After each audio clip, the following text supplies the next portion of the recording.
Bonsoir chers téléspectateurs, bonsoir frères et sœurs dans le Seigneur, vous qui avez l'habitude de suivre cette émission, n'est-ce pas? Aujourd'hui, je suis votre serviteur, le pasteur Soba, Pedro de Goshen Tabernacle Ministry à Bruxelles.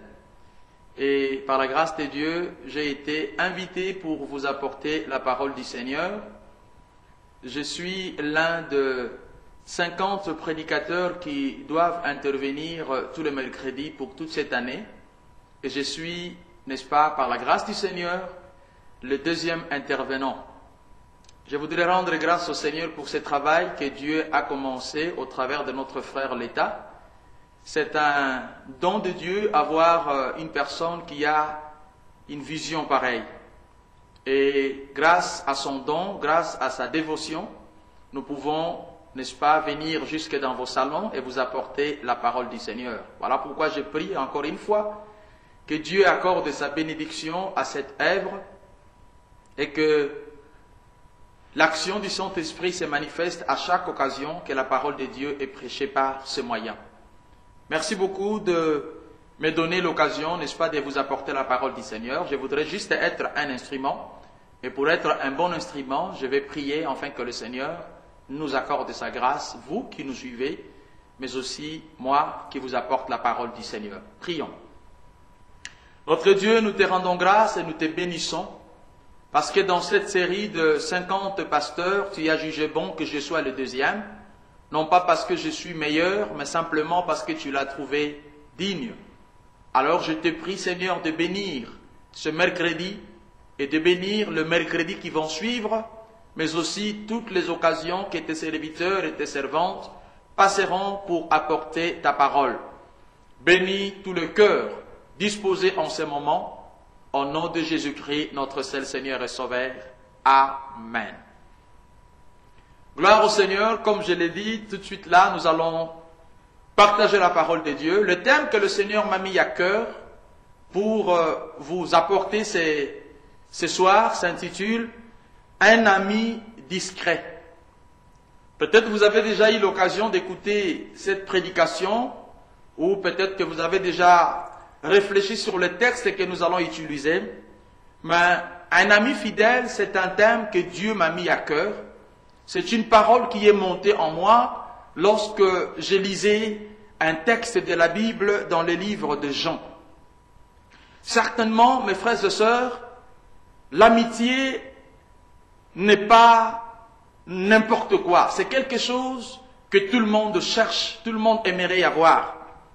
Mais lorsqu'on est ami de l'homme le plus connu de l'humanité, l'homme le plus adoré, le plus vénéré de l'humanité, c'est difficile de passer cette relation dans la discrétion. Et pourtant, aujourd'hui, nous allons voir qu'il y a des gens, qu'il y a une personne qui a eu une relation avec notre Seigneur, et cette relation était franchement une relation discrète, mais dont le monde parle aujourd'hui, et dont le monde reconnaît dans cet homme, n'est-ce pas, comme étant ami de Jésus-Christ. Nous allons lire dans le livre de Jean, Évangile de Jean, chapitre 11, le verset 1 jusqu'au verset 8. Mais nous lirons aussi, n'est-ce pas, ce même chapitre au verset 35 jusqu'au verset 36. Je répète, Jean chapitre 11, verset 1 jusqu'au verset 8. Et nous lirons aussi le verset 35 ainsi que le verset 36. La Bible dit, il y avait un homme malade, Lazare, de Béthanie, village de Marie et de Marthe, sa sœur. C'était cette Marie qui unit de parfum le Seigneur et qui essuya le pied avec ses cheveux. Et c'était son frère Lazare qui était malade. Les sœurs envoyèrent dire à Jésus, « Seigneur, voici, celui que tu aimes est malade. » Après avoir entendu cela, Jésus dit, « Cette maladie n'est point à la mort, mais elle est pour la gloire de Dieu, afin que le Fils de Dieu soit glorifié par elle. Or Jésus aimait Marthe et sa sœur et Lazare. Lors donc qu'il lui eut appris que Lazare était malade, il resta 2 jours encore dans le lieu où ils étaient. Et il dit ensuite aux disciples, « Retournons en Judée. » Les disciples lui dirent, « Rabbi, les Juifs tout récemment cherchaient à te lapider, et tu retournes en Judée. » Jésus répondit, « Il n'y a pas 12 heures au jour. Si quelqu'un marche pendant le jour, il ne bronche point, parce qu'il voit la lumière de ce monde. » Lisons encore une fois le verset 35 jusqu'au verset 36. La Bible déclare, « Jésus plaira. » Sur quoi les Juifs dirent, « Voyez comment il l'aimait. » Parole du Seigneur. Bien-aimés, nous venons de lire ce texte que probablement beaucoup ont déjà prêché avant moi, dans vos églises, dans vos rencontres, n'est-ce pas, des partages. Il s'agit de la mort de Lazare. Tout a commencé par, n'est-ce pas, un message qui a été, n'est-ce pas, apporté à Jésus. La Bible déclare, on dit à Jésus comme quoi que son ami qui habitait, n'est-ce pas, Béthanie, cet ami qui s'est prénommé Lazare, n'est-ce pas, était malade. Nous connaissons l'histoire, la Bible nous dit que malgré cette nouvelle, Jésus ne s'est pas empressé d'aller rapidement, n'est-ce pas, visiter son ami. Il a encore resté, n'est-ce pas, quelques jours, jusqu'à ce qu'il est allé, n'est-ce pas, et il avait déjà trouvé Lazare qui était déjà mort. Lorsque nous lisons ces passages, mes bien-aimés, la Bible nous dit que Lazare, l'ami de Jésus. Mais avant de parler de cette amitié, je voudrais d'abord vous dire que dans la parole de Dieu, on parle de 2 Lazare. Sinon, Jésus a parlé de 2 Lazare. Le premier Lazare n'a jamais existé et il n'a eu pour adresse que le sang d'Abraham. Et le deuxième Lazare, c'est celui qui a habité, n'est-ce pas, la ville de Béthanie. Et le premier Lazare, moi je dirais que c'est un Lazare qui a existé dans ces paraboles lorsque le Seigneur Jésus dit, n'est-ce pas, il existait un homme qui mangeait, n'est-ce pas, sous la table, il ramassait le miette qui tombait de la table de l'homme riche. Et ces 2 hommes se sont retrouvés un jour, n'est-ce pas, morts. Et l'un était dans un lieu de tourment et l'autre était dans le sang d'Abraham. Lorsque Christ parle de ce premier Lazare, il veut simplement nous parler de la vie qui est après celle que nous menons sur cette terre. C'est un des versets de la Bible qui nous montre ou qui nous parle de la vie dans l'au-delà. C'est l'un des versets de la Bible qui nous explique ce que l'on devient après avoir vécu sur cette terre, le salaire qui nous est réservé. Je voudrais dire à quelqu'un cet après-midi, je voudrais dire à quelqu'un ce soir, ou si vous nous suivez le matin, je voudrais dire à quelqu'un que cette parole ou cette parabole que Christ a donnée pour, n'est-ce pas, parler de ces Lazare, n'est-ce pas, il voulait simplement tirer l'attention de vivants en ce qui concerne la vie que nous menons sur la terre. Ce premier Lazare qui est le Lazare virtuel, ce premier Lazare qui est le Lazare dans l'imagination, ce premier Lazare qui est le Lazare dans cette parabole, nous a été présenté pour nous montrer la vie après cette vie. Je voudrais dire à quelqu'un, il y a de ceux qui croient à l'incarnation. Il y a de ceux qui croient, n'est-ce pas, qui ne croient pas à la vie après celle que nous menons sur cette terre. Je voudrais dire à quelqu'un que la Bible est claire. La Bible dit, il est réservé à l'homme de mourir une seule fois, après quoi viendra le jugement. C'est-à-dire, après cette vie que nous menons sur terre, il y a une autre vie, et ceux qui accepteront Christ comme Seigneur et Sauveur, se retrouveront, n'est-ce pas, dans le sang d'Abraham, et ceux qui n'accepteront pas le Seigneur, se retrouveront, n'est-ce pas, dans le lieu de tourment, comme cela est dit dans ce parabole de Jésus-Christ. Mais je voudrais aussi également dire à quelqu'un que ce Lazare de parabole nous a été donné juste parce que le Seigneur voulait valoriser la prédication des vivants. Souvenez-vous de ces paraboles lorsque l'homme riche demandait au père Abraham de tremper son doigt, n'est-ce pas, dans l'eau, de dire pardon à Lazare de tremper son doigt dans l'eau afin de rafraîchir son cœur, puisqu'il était vraiment dans le tourment. Et lorsqu'il disait, envoie Lazare, allez dire à mes frères et sœurs qu'ils doivent accepter la parole, qu'ils doivent se convertir pour ne pas venir dans les conditions dans lesquelles je me retrouve. Jésus voulait simplement faire comprendre encore une fois l'importance de la prédication des vivants. Je sais qu'il y en a qui veulent entendre des paroles, des témoignages de ceux qui sont morts et qui sont revenus à la vie. Bibliquement parlant, il n'y a pas beaucoup d'extraits qui nous parlent, n'est-ce pas, de ces manifestations, même si le Seigneur lui-même a ressuscité plusieurs personnes.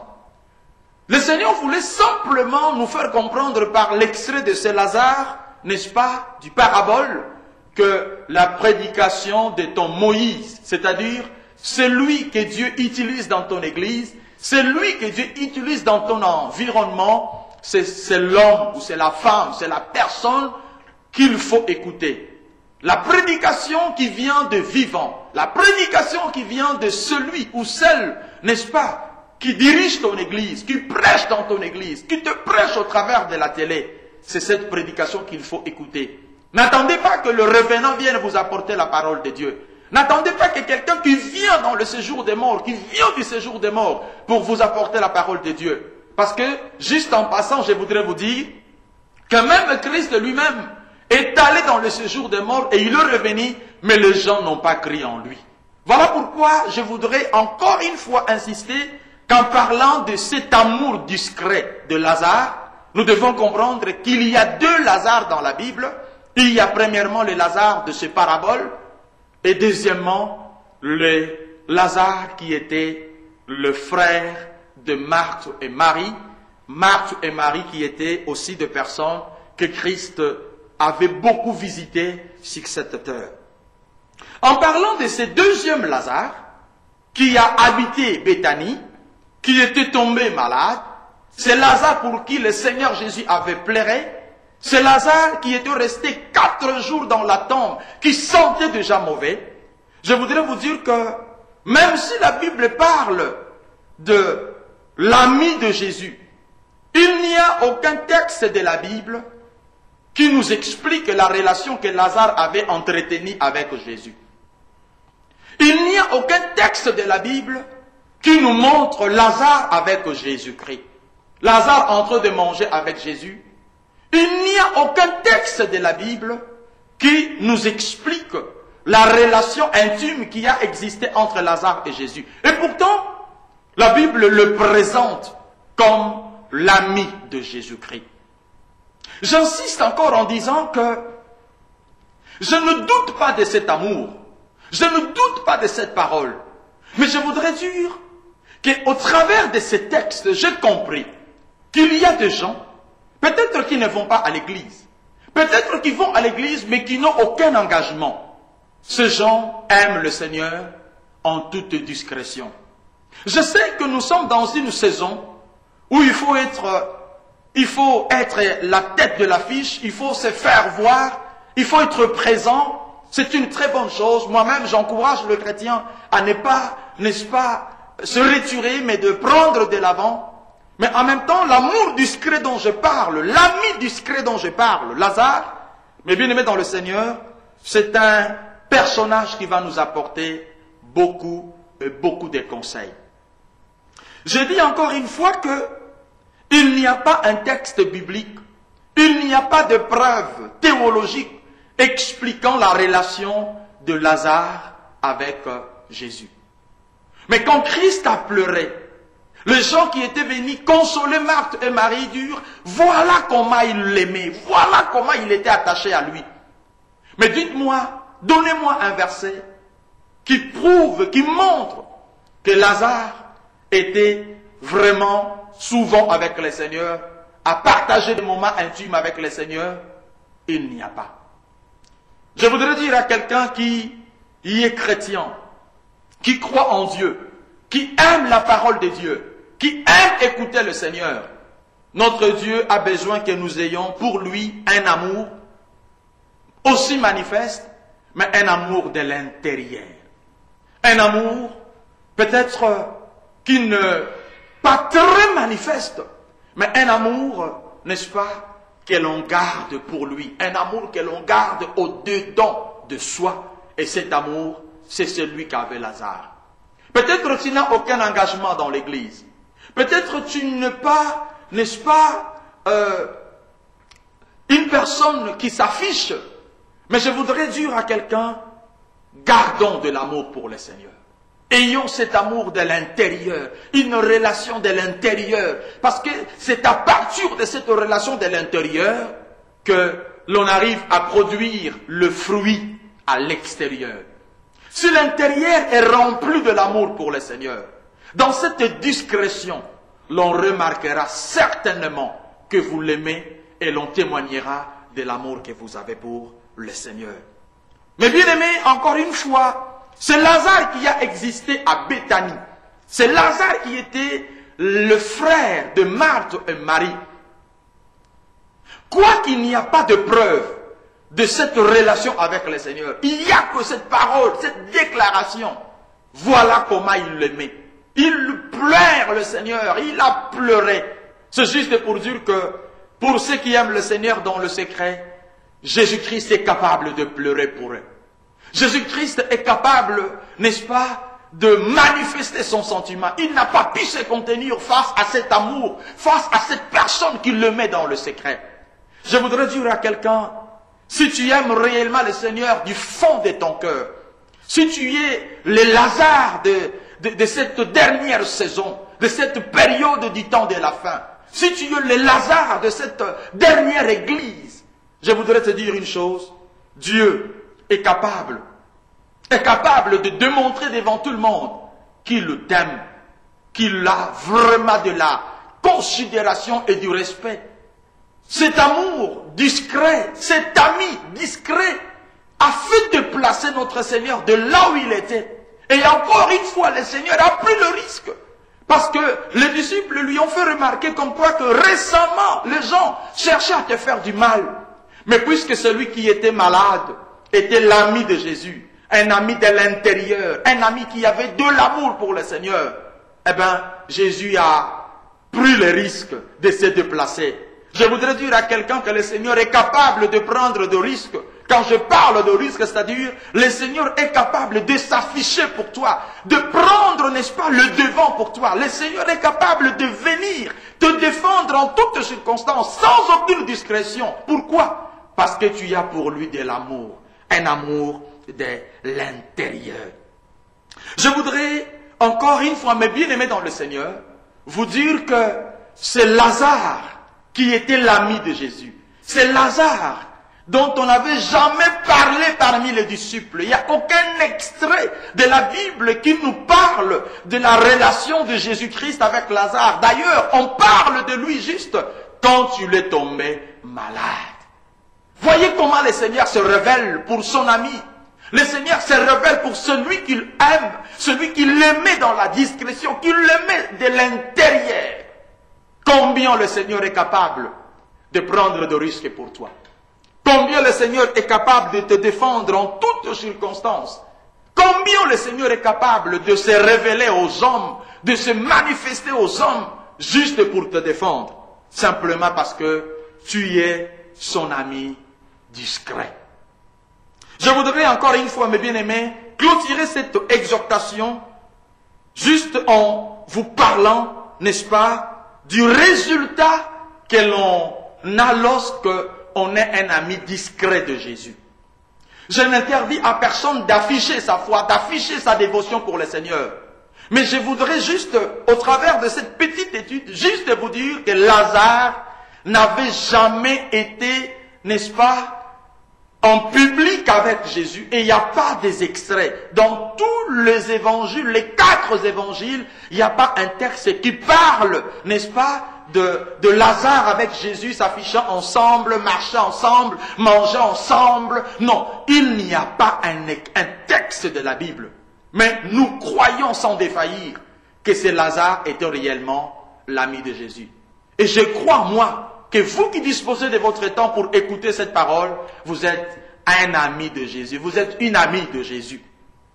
Raison pour laquelle je voudrais vous parler du résultat qui vous attend dans votre amour dans la discrétion. Le résultat que vous aurez, le résultat que vous avez lorsque vous conservez cet amour dans la discrétion. Premièrement, un amour discret a comme résultat, n'est-ce pas, l'assurance d'un secours en temps réel. Jésus-Christ a écouté le message qu'on lui avait transmis sur la situation de Lazare. Et du coup, il n'a pas hésité, il a pris le risque. Il s'est dit, quoi qu'on me cherche, on veut me faire du mal. Mais pour la personne qui m'aime dans la discrétion, je me déplace. Le Seigneur nous assure le secours en temps réel. Pourquoi? Parce que nous avons de l'amour pour lui. Celui qui aime le Seigneur de tout son cœur. La Bible dit, l'Éternel est le secours qui ne manque jamais en temps de détresse. Cet amour discret a eu comme résultat le secours. L'assurance d'un secours en temps réel. Je voudrais, mes bien-aimés dans le Seigneur, vous dire, à propos du temps, certes, le temps des hommes n'est pas celui de Dieu. Le calcul des hommes n'est pas celui de Dieu. Voilà pourquoi, très souvent, nous nous disons que Dieu est en retard, puisque nous voulons le voir agir. Mais la Bible déclare, un jour un homme a dit, je sais que mon Rédempteur est vivant, et il se lèvera le dernier. Nous devons croire au secours de Dieu en temps réel. Et le temps réel, ce n'est pas celui que nous constatons, mais le temps réel, c'est selon ce que Dieu constate. La Bible nous apprend que le couple Abraham avait reçu une promesse de la part de Dieu. Apparemment, cette promesse est tardée. Mais juste parce que Dieu a son temps, et au temps marqué, il vient au secours de ses enfants, de cette même façon qu'il était venu au secours de Lazare. J'ai l'habitude de dire aux membres de l'Église que le secours en temps réel avait mis une pause dans la ménopause de Sarah. C'est-à-dire que le secours de Dieu en temps réel est capable de mettre une pause, afin que la ménopause qui a été déclarée, n'est-ce pas, s'arrête, puisse s'arrêter, parce que l'Éternel a réservé son secours au moment opportun. Encore une fois, j'insiste en disant que c'est Lazare qui était dans la discrétion. C'est Lazare que personne ne connaissait et que l'on voit apparaître dans la parole de Dieu dans Jean chapitre 11, versets 1 à 8, juste au moment de sa maladie. Et cette maladie n'a pas duré de mois. Ils n'ont pas peut-être eu le temps de consulter le médecin, les spécialistes pour savoir quelle était réellement l'infection qui devait les conduire à la mort. Et Jésus, encore une fois, a laissé les gens dans cette suspense en disant que cette maladie ne les conduira pas à la mort. Et quelque temps après, Lazare était réellement mort. Mais au lieu même de venir, juste avant qu'il ne rende l'homme pour lui dire, écoute, je suis prêt à te secourir, ou accepte Jésus, ou reçois le salut. Non, Jésus a attendu le premier jour, le deuxième jour, le troisième jour, le quatrième jour. Et au lieu d'attendre, mais bien aimé dans le Seigneur, juste le premier jour, non, il a préféré mettre au-delà de 3 jours. Mais selon la pensée de Dieu, il a fallu que Lazare ressuscite après 4 jours. Pourquoi? Parce que le calcul des hommes n'est pas celui de Dieu. Je voudrais dire à quelqu'un, le secours de Dieu en temps réel viendra. Le secours de Dieu viendra dans ta vie, dans ta maison, pour ta santé, pour ta situation sociale. Le secours de Dieu viendra. Garde simplement cet amour discret pour lui. en conservant cette amitié discrète, en conservant, n'est-ce pas, cette relation discrète, cette relation de l'intérieur, comme Lazare, le secours de Dieu ne manquera pas. Nous sommes témoins de ce que Dieu est capable de faire. Nous sommes témoins de ce que Dieu est capable de transformer de vie, de destinée en temps réel. Voilà pourquoi, encore une fois, je voudrais dire que tu as un ami. Tu as un ami peut-être que tu ne vois pas avec tes yeux, mais qui est avec toi. Lorsque tu t'agenouilles et que tu te mets à adorer, lorsque tu prends ta Bible et que tu te rends à l'église, lorsque tu vas servir le Seigneur, tu n'es pas seul. Cet ami t'accompagne. Et cet ami, c'est Jésus-Christ. C'est la seule personne qui partage ta vie, non pas de l'extérieur, mais de l'intérieur. Et quand tu es avec lui, peut-être que tu ne sens pas des sensations, mais tu as la foi qu'il est là. Et moi, je vais te dire que tu as réellement raison. Il est là à chaque moment. Remarquez la réaction des sœurs de Lazare, Marthe et Marie. J'appelle ça la conjugaison de la foi. Lorsqu'ils ont vu Jésus, ils lui ont dit, Seigneur, si tu y étais là, mon frère ne serait pas mort. Si tu y étais là. C'était au passé. Mais notre Seigneur n'est pas un Seigneur de passé. C'est un Dieu des temps réels. Christ a continué à faire comprendre comme quoi que voilà, je suis la résurrection et la vie. Et les sœurs rétorquèrent en disant que nous savons qu'il ressuscitera. Ils conjuguèrent encore leur foi au temps futur. Mais Jésus leur a dit, je suis la résurrection et la vie. C'est-à-dire, il y a des moments où nous conjuguons notre foi au temps passé, où nous la conjuguons au temps futur. Mais notre Dieu est un Dieu de temps réel. Selon le Seigneur, la résurrection de Lazare devait se faire le 4e jour. On pouvait attendre ces secours, on pouvait attendre cette assistance le 1er jour, ou pendant que Lazare parlait encore, ou peut-être, quoique la Bible n'en parle pas, je dirais, pendant qu'il passait d'un médecin à un autre, d'un spécialiste à un autre, le Seigneur était en retrait, mais tout en étant présent. Pourquoi? Parce qu'il a un temps marqué. Je vais dire à quelqu'un que pour ta situation, le Seigneur a un temps marqué. Où que tu sois, même si tu es seul dans ta maison, garde cet amour discret. Garde cette amitié discrète pour le Seigneur. Parce que encore une fois, Dieu viendra vers toi en temps réel. Le deuxième résultat de cette amitié discrète, le deuxième résultat, c'est qu'il déclenche un processus de la délivrance. Cette amitié déclenche un processus de la délivrance. Je répète encore en disant que le Lazare, l'habitant de Béthanie, pas le Lazare du parabole, mais le Lazare, l'habitant de Béthanie, qu'on a déclaré l'ami de Jésus, n'a jamais montré devant tout le monde qu'il était ami de Jésus. Et c'est peut-être toi. C'est peut-être la personne qui est avec toi, que tu aimerais secouer pour qu'il commence à afficher sa foi. Il aime le Seigneur dans la discrétion. Il aime le Seigneur dans le secret. Et encore une fois, c'est Lazare, mais bien aimé dans le Seigneur, était un Lazare qui y est entré ou qui nous montre que par sa situation, par son amour discret, par son, n'est-ce pas, cette relation discrète qu'il a eu avec le Seigneur, un processus s'était mis en marche pour sa délivrance. Je voudrais dire encore une fois à ceux qui écoutent la parole du Seigneur que le Lazare, le frère de Marthe et de Jésus, n'est pas le modèle de la résurrection pour la vie éternelle. Ce Lazare est le modèle de la résurrection par l'acceptation de Jésus-Christ, notre Seigneur et Sauveur.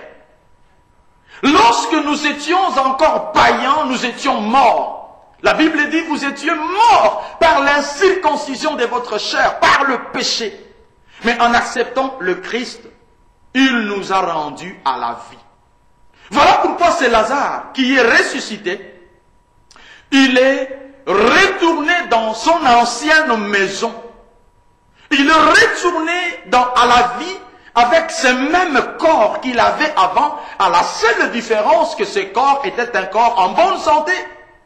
Un corps délivré de la maladie, délivré de la mort. Mais je vous informe que ce Lazare était encore mort. Raison pour laquelle, quoique ressuscité par le Seigneur, mais si vous vous rendez en Palestine aujourd'hui pour aller chercher la demeure de Lazare, Monsieur Lazare, vous ne le trouverez pas. Il est encore mort. Et pourtant, il a été ressuscité par le Seigneur.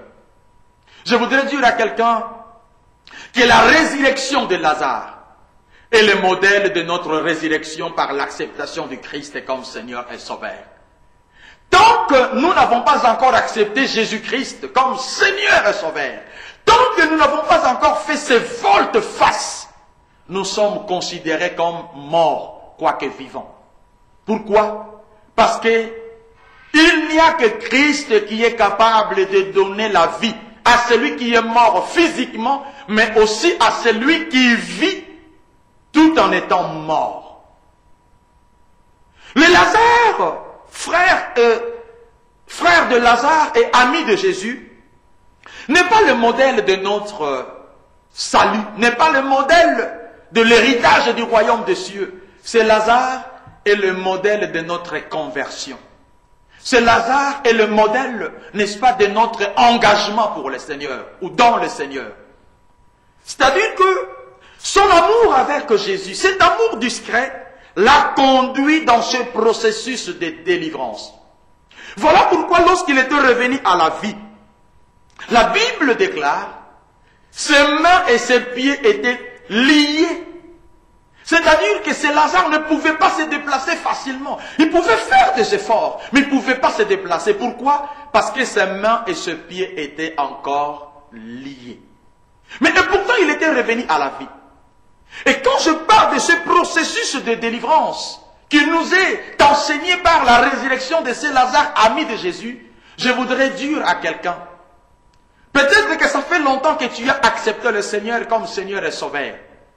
Mais c'est le jour où tu l'as accepté que tu devais en réalité entrer dans un processus de délivrance. Pourquoi? Parce que même lorsque nous recevons le Seigneur, tout ne part pas du coup.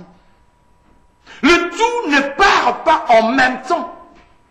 Je me souviens avoir donné ma vie à Jésus-Christ il y a de cela des dizaines d'années.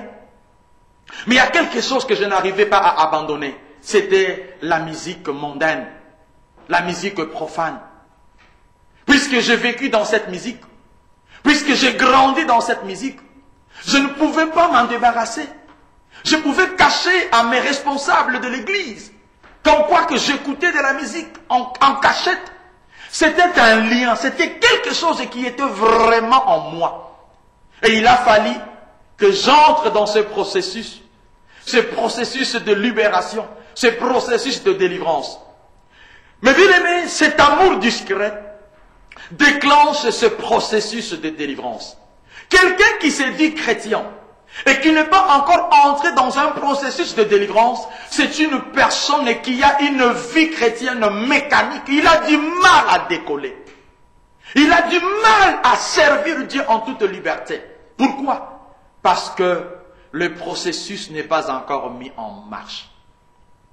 Un amour discret de Lazare envers son Seigneur a déclenché ce processus de délivrance. Beaucoup de chrétiens ne croient pas à ce processus, à cette démarche de libération. Mais encore une fois, je voudrais dire, croyez-moi bien-aimés dans le Seigneur et croyez à la parole de Dieu.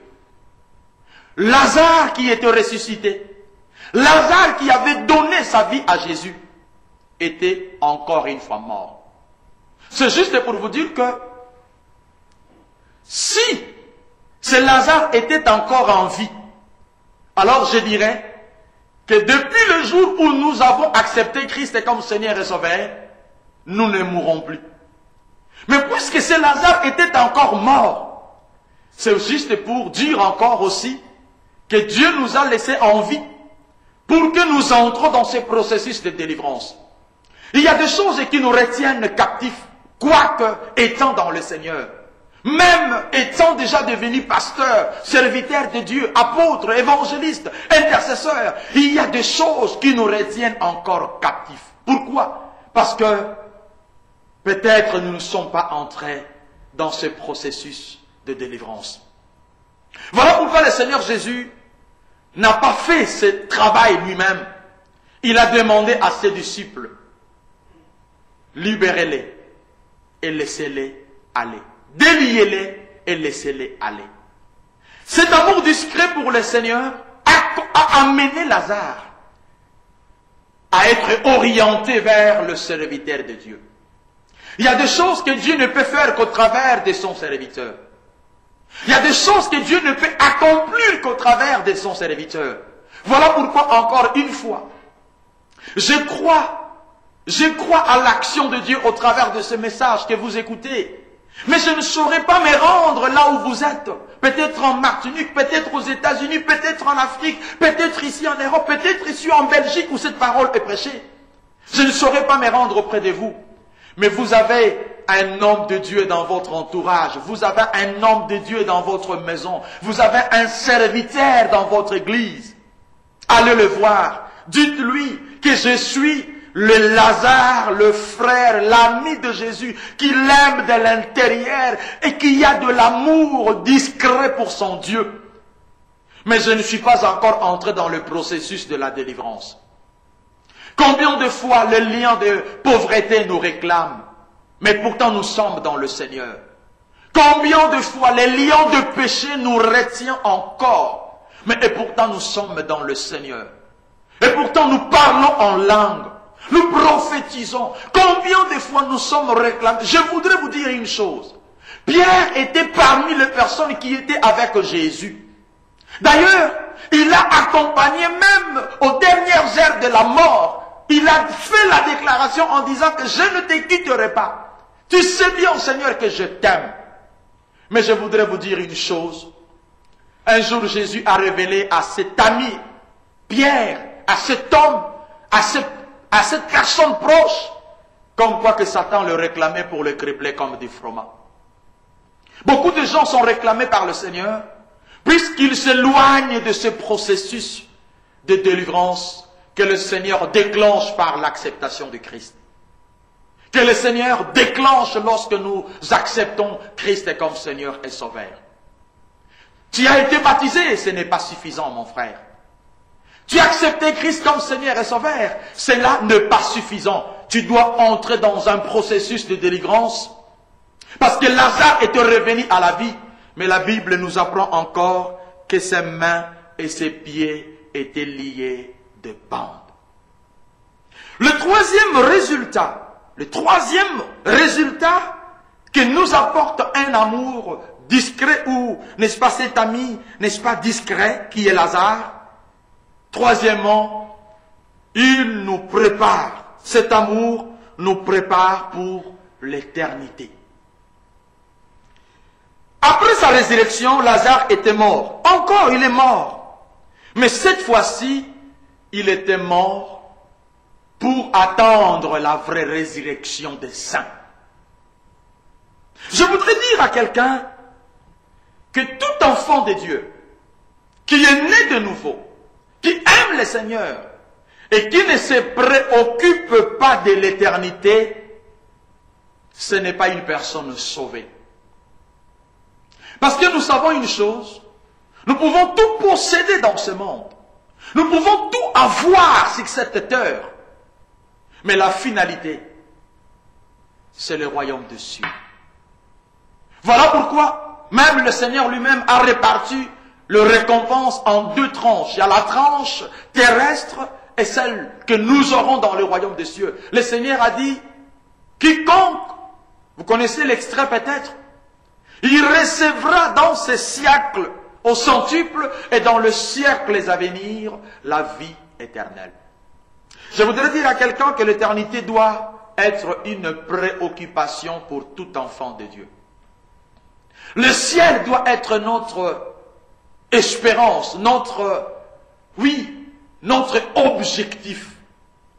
Et pour hériter, mes bien-aimés dans le Seigneur, nous devons, encore une fois, nous devons rester au pied de Jésus comme Lazare, qui autrefois était dans la discrétion, autrefois n'était pas du tout connu étant comme l'ami de Jésus, mais qui se révèle au monde, qui se fait voir au monde, encore une fois, au travers de sa maladie. Mais, quoique ressuscité, ce Lazare est resté au pied de notre Seigneur, parce qu'en ce moment-là, en ce temps-là, il ne pensait plus à autre chose. Il pensait qu'au royaume des cieux, demeurer avec lui pour l'éternité. Mais bien aimés, cet amour discret que nous avons pour le Seigneur, cet ami discret qui est Lazare, par sa résurrection, par son amour révélé, il se prépare maintenant pour une autre vie, celle de rester avec le Seigneur pour toujours.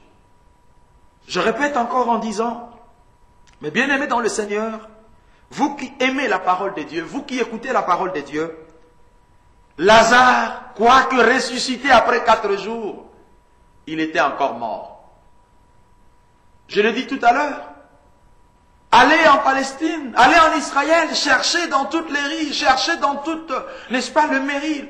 Les Lazare, vous le trouverez. Mais c'est Lazare-là qui a été ressuscité par le Seigneur, vous ne le trouverez plus. Parce qu'il est encore mort. Je voudrais dire à quelqu'un que nous pouvons être élevés. Nous pouvons posséder de biens. Nous pouvons devenir des grands hommes dans le Seigneur. Mais n'oublions pas l'éternité parce que, quoique étant grand, quoique étant fort, un jour, le Seigneur nous appellera encore auprès de lui et pour l'éternité. Ce jour-là, le Seigneur a révélé qu'il aimait Lazare. Il a montré au monde que Lazare était son ami. Il n'a pas caché cet amour. Mais, pour une deuxième fois, quand tu l'as appelé, pour une mort, n'est-ce pas, en douceur. Une mort, n'est-ce pas, qui le fait entrer dans l'éternité.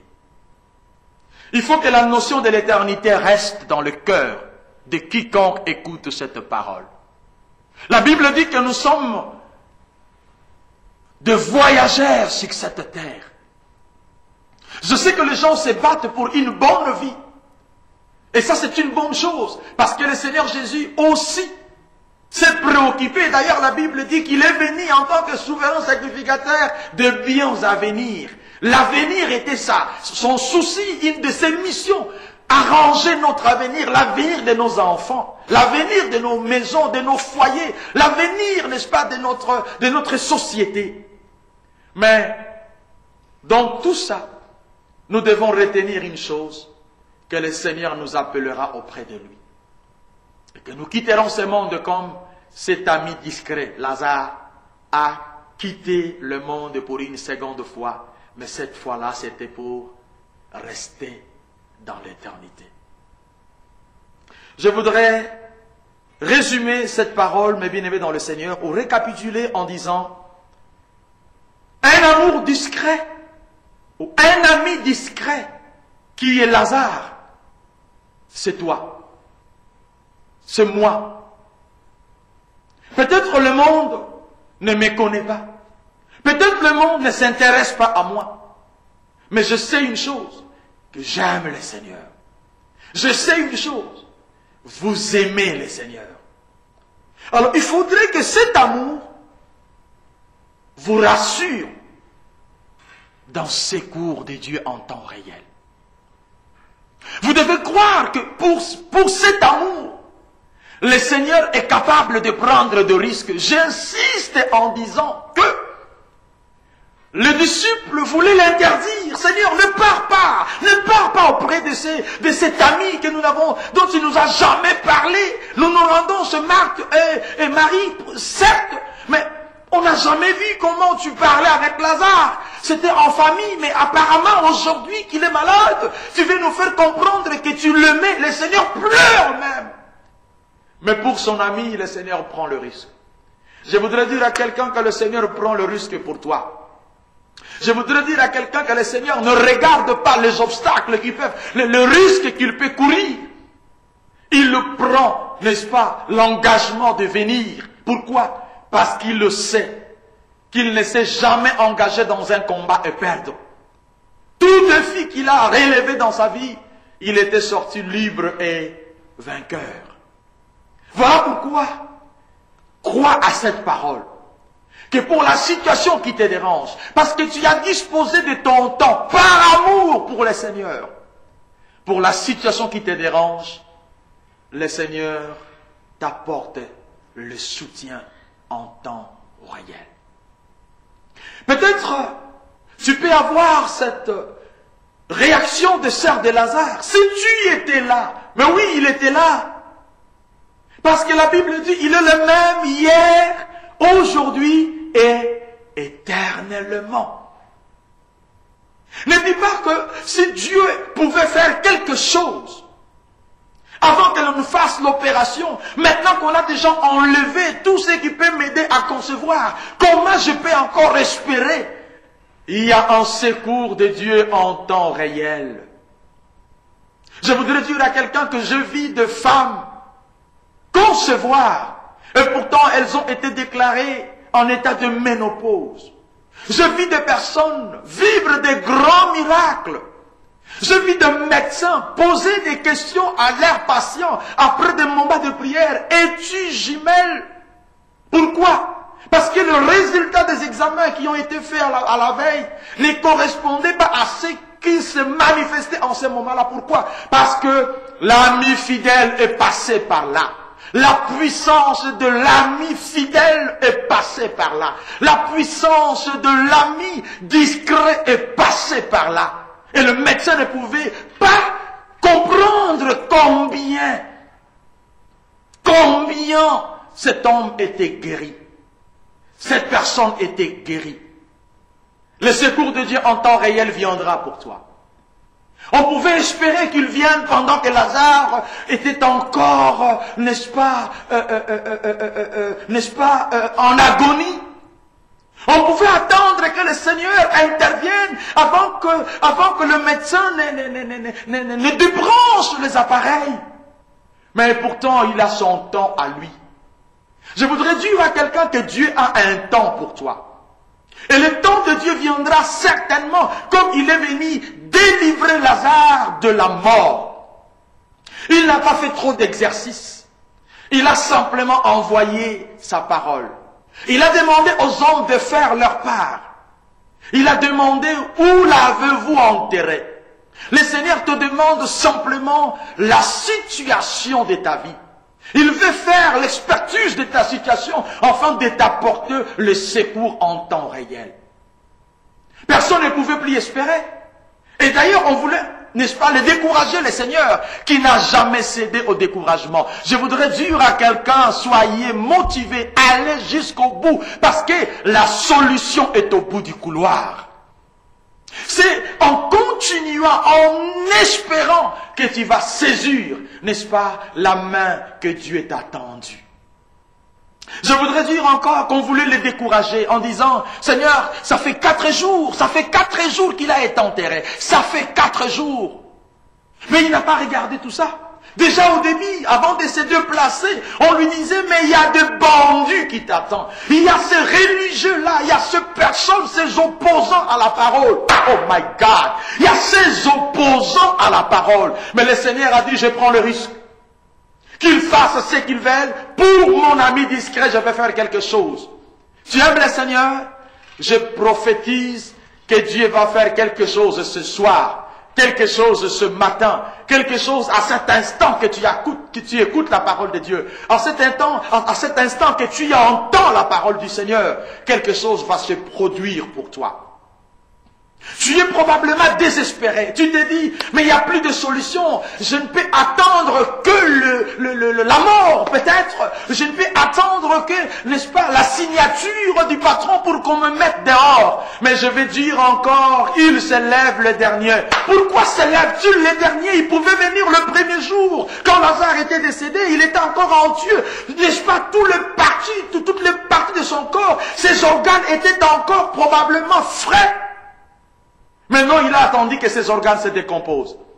Le Seigneur attend que cette réunion soit finie et qu'on te donne la décision, n'est-ce pas, pour qu'il intervienne en ta faveur. Le Seigneur attend que le médecin déclare réellement que tu ne peux plus accoucher, que tu ne peux plus enfanter. Le Seigneur attend que, n'est-ce pas, les sorciers de ta famille, les gens de ton entourage disent réellement que pour toi c'est fini, tu ne pourras plus jamais te marier. C'est à ce moment-là que le Seigneur se lève pour toi. Il se lève le dernier sur la terre des vivants. Et deuxièmement, je vous ai dit, en plus du secours en temps réel, de l'assistance en temps réel, la mort de Lazare, la résurrection de Lazare, cet ami discret, n'est-ce pas, nous fait entrer dans le processus de la délivrance. Oui, entre dans ce processus. La délivrance est un processus. Ça peut prendre du temps. Ça peut prendre des mois. Ça peut prendre des années. La Bible dit, vous connaîtrez la vérité et la vérité vous affranchira. Et la vérité, on ne la découvre pas tous les jours. On peut rester dans l'ignorance, désarrayer les situations spirituelles. On peut rester dans l'ignorance, n'est-ce pas, de réelles causes de problèmes qui nous dérangent, qui nous rongent, qui nous détruisent, qui nous perturbent jour et nuit. Mais le jour où vous entendrez cette vérité, celle que je vous apporte aujourd'hui, le jour où vous écoutez cette parole, un ami discret, alors là vous vous dites réellement, je dois entrer dans le processus, commencer à me libérer de ce problème, commencer à me libérer de ces liens ancestraux. Voilà, je voudrais juste ouvrir une petite parenthèse de ce que Dieu pourra peut-être nous apporter demain ou après-demain. Dieu t'a créé dans le ventre de ta maman. Voilà pourquoi quand tu es né, tu as, n'est-ce pas, tu as son ADN, tu as sa morphologie, tu as sa taille. Et spirituellement, tu portes aussi les conséquences de certains problèmes de ta famille. Parce que Dieu ne crée plus dans le jardin d'Éden. Aujourd'hui, Dieu crée dans le ventre d'une femme. C'est pourquoi il a dit à Jérémie, avant que je ne t'aie formé, je te connaissais. Avant que tu ne sois formé dans le ventre de ta maman, je te connaissais. Voilà pourquoi quand je suis né avec le visage de mon père. Je suis né avec la taille de ma maman. Je suis la copie conforme, n'est-ce pas, physiquement de mes parents. Et spirituellement, je suis aussi porteur de certains problèmes. Mais lorsque je suis entré dans ce processus,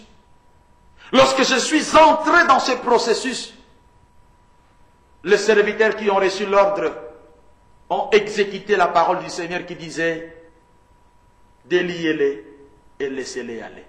Voilà pourquoi aujourd'hui je circule, je marche, je vole, je nage à travers le monde pour aller apporter la parole. Parce que je suis entré dans le processus. Je dis à quelqu'un que l'amour discret doit te conduire dans ce processus de délivrance. Et troisièmement, cet amour doit te préparer, doit t'ouvrir la porte de l'éternité, la porte du royaume des cieux. Lazare aimait le Seigneur sans que la Bible ne parle de cet amour à aucun verset. Il y a des gens qui sont des pasteurs. Il y a des gens qui ont le cœur des pasteurs, mais peut-être qu'on n'appelle jamais pasteur. Il y a des gens qui ne portent peut-être pas des titres, mais qui sont la bouche de Dieu, la main de Dieu, l'œil de Dieu. Il y a des gens qui sont des personnes providentielles. Mais peut-être nous les ignorons, nous les laissons de côté. Mais encore une fois, garde confiance. Dis que cet amour pour Jésus, cette relation discrète doit te conduire, encore une fois, doit te conduire à croire à l'éternité, à croire, n'est-ce pas, à la vie éternelle. Bien-aimés, je suis arrivé presque à la fin de cette exhortation. Quelqu'un a été béni? Ah ben moi je bénis Dieu pour toi. Tu as été consolé? Je rends grâce au Seigneur. Mais je voudrais te conduire encore une fois dans un petit moment de prière. Mais avant ce petit moment de prière, pour le deuxième point dont je parlais, si tu veux entrer dans le processus, certes, l'Internet aujourd'hui est un outil très efficace, et d'ailleurs j'encourage le chrétien à pouvoir creuser, à pouvoir, n'est-ce pas, chercher. Aujourd'hui, n'est-ce pas, il y a des télés comme, n'est-ce pas, notre télé et radio et télévision, la foi en Jésus, qui est un outil. Écoutez les prédications, entrez dans le site, revoyez les prédications qui ont été apportées par des hommes de Dieu. Mais vous devez avoir un pasteur, l'instrument de Dieu pour vous, l'homme qui va recevoir l'ordre comme les disciples ont écouté la voix de leur maître qui disait à propos de Lazare, déliez-les et laissez-les aller. C'est cette personne que vous devez voir pour dire, je vais entrer dans un processus. Je ne dis pas que dans ce processus, il faut 21 jours de jeûne ou 40 jours de jeûne. Ce n'est pas ce que je vais dire. Probablement, vous pouvez jeûner et prier parce que la Bible dit que certains démons ne parlent que par de jeûne et de prière. Je crois au jeûne et à la prière. Je crois à la prière avec sacrifice. Mais surtout, restez dans le processus. Vous devez arriver à un résultat où vous vous dites, j'étais lié et maintenant je suis libre. C'est très important. Parce que ce deuxième point, c'est tout un travail qui doit commencer, qui doit être fait. Vous pouvez croire à l'autodélivrance. Je prierai pour moi-même, je vais m'imposer la main, je vais prier, je vais gêner, je vais prier. Mais le Seigneur Jésus, par l'illustration, cette parabole du premier Lazare dont je vous ai parlé au début, qui est un Lazare, n'est-ce pas, dans l'imaginaire, dans cette parabole, le Seigneur a fait valoir la prédication des vivants. Il a dit, ils ont Moïse et Élie. Qui est Moïse? Qui est Élie? C'est cet homme qui est dans ton église, cet instrument. Ne le sous-estimez pas, ne le regardez pas par apparence. Dis-toi que celui que Dieu met devant toi est un instrument efficace parce qu'il ne s'est pas établi lui-même, c'est Dieu qui l'a établi. Voilà, nous allons prendre un court moment de prière, juste pour que quelqu'un reçoive le secours de Dieu, comme cet ami discret, Lazare, a reçu le secours en temps réel. Et deuxièmement, que quelqu'un entre dans ce processus, qui est le processus de la libération, de la délivrance, mais aussi que la pensée de l'éternité se développe dans le cœur de l'homme et de la femme que tu es. Prions. Seigneur notre Dieu, nous voulons te dire merci. Nous voulons te rendre grâce parce que dans ta fidélité, tu es derrière ta parole.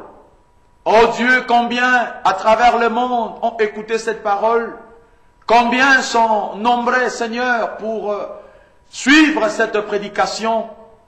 Mais je voudrais aussi entendre beaucoup de témoignages de vie que tu transformes, de vie que tu changes par la puissance de ta parole.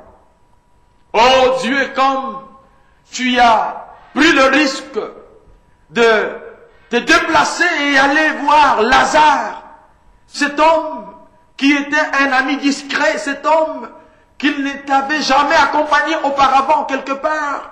Cet homme dont la Bible ne parle que le jour de sa maladie. Oh Dieu, je vais encore une fois que tu apportes le secours en temps réel à l'homme et à la femme qui a écouté cette parole, qu'il a écouté en direct ou qui va l'écouter, oh notre Dieu, après ces moments de direct. Parce que je crois que la parole ne meurt jamais, la parole ne demande jamais, la parole ne peut pas périmer, la parole est éternelle. Voilà pourquoi dans le nom de Jésus-Christ, je te demande, Seigneur, d'apporter l'assistance, le secours.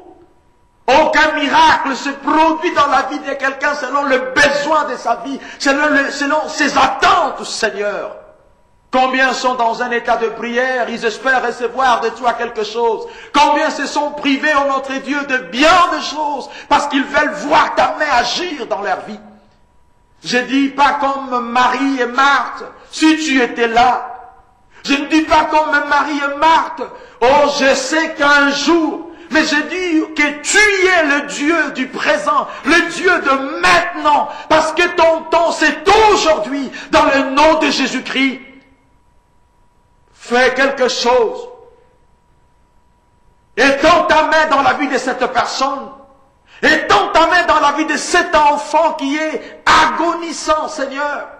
Étends ta main dans la vie de cette personne qui est déclarée déjà mort. Étends ta main dans la vie de cette femme dont on a dit qu'elle ne pourra plus avoir d'enfant. C'est à ce moment que nous voulons voir ta main. Cette main qui a été perforée. C'est à ce moment que nous voulons voir cette main agir. Oh Dieu, encore une fois, je prie pour que tu nous mettes dans ce processus de délivrance, comme Lazare qui est revenu à la vie, qui n'est pas le modèle de la vie éternelle, mais qui est le modèle de la vie sur cette terre, de la relation que l'on entretient après avoir accepté Christ.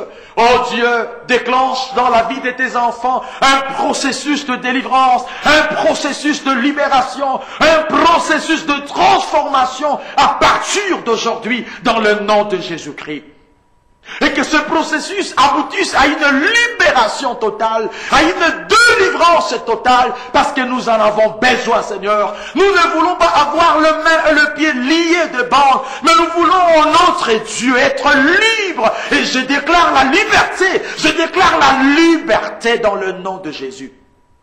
Lorsque nos mains sont liées, nous ne pouvons pas recevoir, nous ne pouvons même pas donner parce qu'ils sont limités. Mais si tu nous libères, Seigneur, dans ce processus de libération, nous serons réellement libres. Oh Dieu, encore une fois, développe en nous la pensée de l'éternité. Développe en nous un grand amour pour Dieu. Développe en nous, Seigneur, la pensée de l'éternité. Au nom de Jésus-Christ, notre seul Seigneur et Sauveur. Amen. Bien-aimés, encore une fois, nous sommes arrivés à la fin et nous rendons grâce au Seigneur pour ce moment. Je vous prie de réécouter cette parole tant que vous avez l'occasion, mais n'oubliez pas, le mercredi prochain, ça ne sera pas moi probablement, mais un homme ou une femme que Dieu a rempli du Saint-Esprit passera sur cette antenne pour vous apporter la parole de Dieu. Je ne le connais pas moi non plus, mais je sais qu'il est un instrument de Dieu, parce que notre frère, le directeur général de la télévision, radio-télévision La Foi en Jésus, est un homme très sélectif, qui a de la sagesse et qui fait toutes choses selon les directives du Saint-Esprit. Je crois fermement que le mercredi prochain, n'est-ce pas, il nous donnera un serviteur selon le cœur de Dieu.